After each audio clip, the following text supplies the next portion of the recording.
सातत्याने झालेले शोषण, त्यातून अनुभवलेली पीडा आणि कातकरी बांधवांनी केलेले अनुभव कथन ऐकून जणू सह्याद्री अतिथीगृह सुद्धा पाणवले। त्याचवेळी एका ऐतिहासिक आणि संवेदनशील क्षणाचे साक्षीदार सुद्धा सह्याद्रीला व्हायचे होते।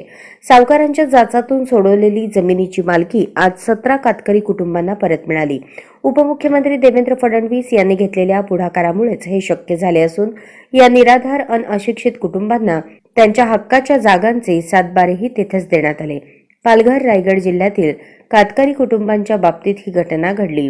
अवघे 200 रुपये हाती ठेवून किंवा आठवड्यात एकदा चिकन देऊन सावकारांनी बळकावलेल्या या कुटुंबांच्या जमिनी सोडवण्यासाठी देवेंद्र फडणवीस यांनी 2019 मध्ये एक समिती गठीत केली होती।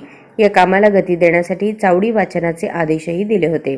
त्यातून आजचा दिवस उगवला, त्यामुळे मूळ मालकांना जमिनी परत मिळाल्या। उपमुख्यमंत्री देवेंद्र फडणवीस यांची संवेदनशीलता फळाला आली। स्वतः जमीनदार असून झोपडीत राहणाऱ्या कातकरी समाजाप्रती देवेंद्र फडणवीस हे सातत्याने आग्रही होते। अनाथांचे आरक्षण असो की कातकरी समाजाची यातना नियमात बसवून हे प्रश्न कसे सोडवायचे यासाठी त्यांचा सातत्याने आग्रह दिसून आला।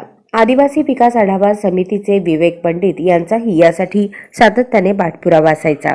गेल्याच आठवड्यात सह्याद्रीवर कातकरींच्या या समस्यांवर एक व्यापक बैठक देवेंद्र फडणवीस यांनी घेतली होती आणि कार्यक्रम आयोजित झाला। यावेळी उपमुख्यमंत्र्यांचे सचिव डॉ. श्रीकर परदेशी, आदिवासी विकास सचिव विजय वाघमारे, विभागीय आयुक्त डॉ.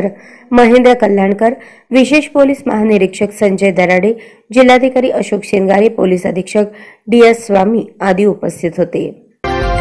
आजच स्मार्ट महाराष्ट्र न्यूज चॅनलला सबस्क्राइब करा।